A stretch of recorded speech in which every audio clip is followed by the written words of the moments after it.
I wasn't originally going to film this video here, but it's kind of fitting, I suppose. This week I'm having to say goodbye to something very special to me in my life, and it's my first car I'm sat in right now.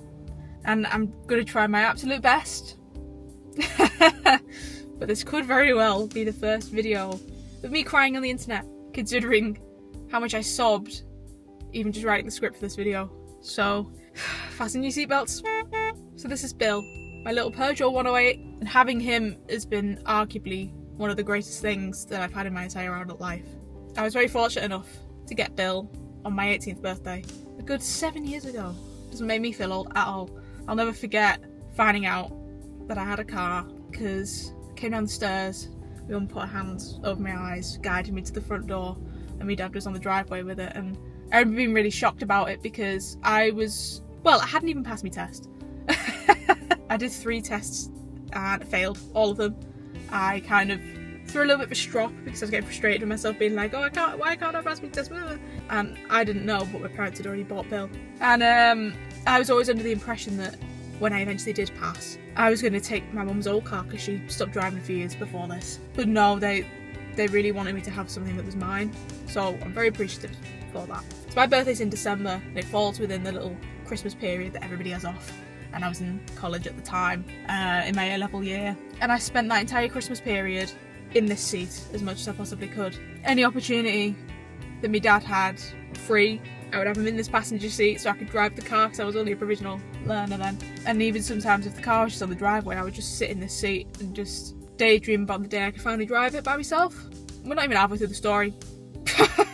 God's sake. So I passed my test in September 2019, and by that point, all of my friends had already gone to university, and I had to wait about 3 weeks because if you don't know, I went to the University of York, and their term dates start at the end of September for some reason, which is much after everybody else.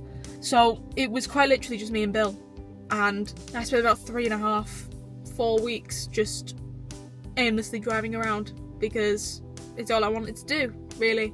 And when I moved to uni, I didn't take Bill initially because I lived on campus, and if you know anything about uni campus car parks, they're fucking astronomical price wise, so he stayed at home. And as many people will remember, you must have been living under a rock if you don't remember, or you weren't born yet, which, why are you watching my videos in that case? Massive world event happened in 2020 just as I came back home for my Easter break, and I didn't go back to York that academic year.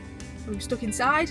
I don't want to erase any truths, but I also don't want to dive into situations in this time period that were quite personal and quite traumatic, to say the least, I guess. My home life, all throughout being a teenager till 2020, really was quite turbulent. And I'm not saying this to slag anybody off, because the situation now is different to what it was back then. This person's reversing. I will wait for them to leave so that I don't get stared at. Don't hit Bill on the way out, please. Hang on, fucking hell. I'd have had that camera turn around so fast if she hit my car then. The day before it's getting sold. What is this woman doing? What is this woman doing? Just go down the bottom and turn around. Please don't hit me. Goodbye. But yeah, things are different now to what they were back then anyway, was my point with that. So this isn't a slagging off fest, it's just the truth. It kind of just built up and hit its peak during lockdown. And ultimately when the first lockdown rules lifted and we were allowed to go outside properly, in July 2020, I packed a bag, got in this car, and drove 93 miles all the way to York. And that was the day I met my girlfriend Beth for the first time. So just to put that into perspective, Beth and I have been together nearly 6 years now. It feels like we've been together forever. And this car has been in my life longer than she has. So during that summer, honestly, I always say that, weirdly enough, given everything that was going on in the world, it was actually one of the best summers of my life, because it was adventurous and it was my first taste of freedom, and I travelled a lot. Well, safely and legally, obviously. I drove to neighbouring cities to York just for the day, just to walk around and just do things that I've always wanted to do that I never otherwise would have been able to do under previous circumstances, if that makes sense. I was also 19 and a bit rebellious, is what it is. We all go through that. I think, don't we? But Bill was quite literally my getaway car. He gave me freedom that I didn't previously have in my life. and it was my first taste of it. And the gift of freedom that this car has given me has been the greatest privilege for somebody who grew up the way that I did. And I know it's hard to explain in a very vague term, or a very vague way. So during that period in York, I must add, I was homeless for 3 months, and I was very fortunate that at that time I had savings that could get me bits of accommodation over that 3 months. There was never a night I actually had to sleep in this car, but if I didn't have that money, I would have. I eventually got myself my flat in September 2020, and uni started up again, and I stayed in York for 2 years. After that, I stayed till June 2022, and in that time, I've met friends for life. You know, this car took me to my first ever job interview, my first ever shift at a job. This car has seen a lot of firsts for me, as I say, especially during that York period where I was sort of experimenting and just sort of finding myself as an adult. And so yeah, in June 2022, I packed this car right up to the brim and I moved to my current flat in Sunderland. Getting on for nearly 4 years I've been here now, which it doesn't feel like it. I feel like I was in York longer, but I haven't. Yeah, this car has seen me move across the country twice. It's seen me become self-employed, and it was a big part of my self-employment. This car has been a major part of my life, and it's almost like an extra limb. In the last couple of years, living up here, obviously it happens when cars get older. I'm not trying to dramatise it as if it's like a big shock, but like, cars get older, cars degrade, cars go up in mileage, and your car becomes elderly. My bill has had some very major work in the last year. It's been very costly, and things keep just going wrong. For the sake of my blood pressure, my mental health, and for what's fair for this car, I decided to get a new car, which at the time of recording will be tomorrow. And it's funny, I'm sat here, glassy-eyed.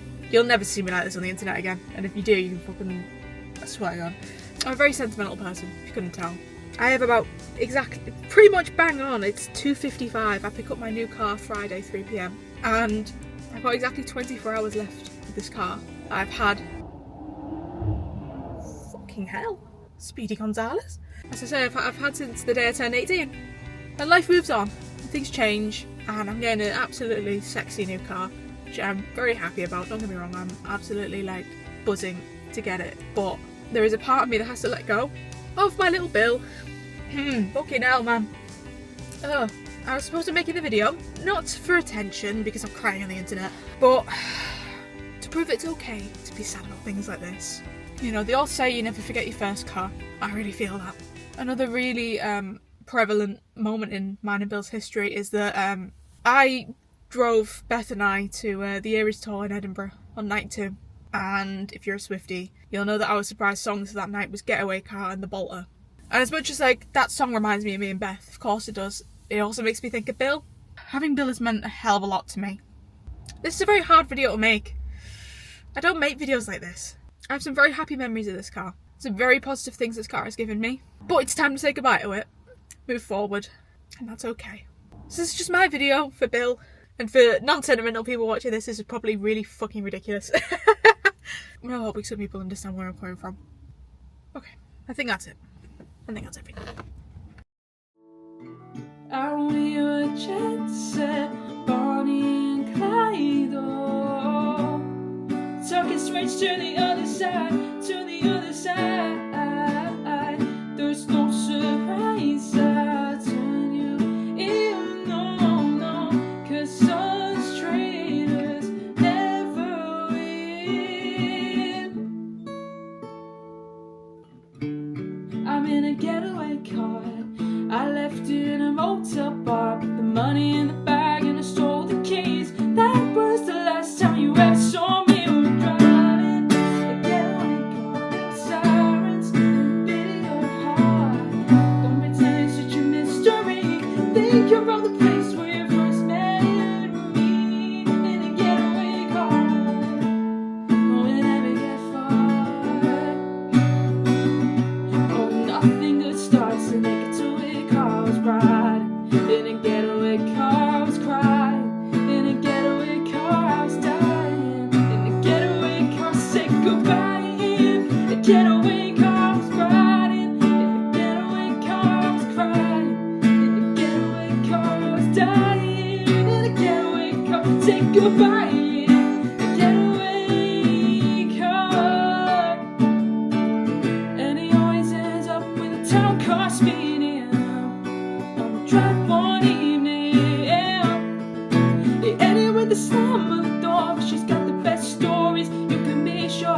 she was leaving, it felt like freedom.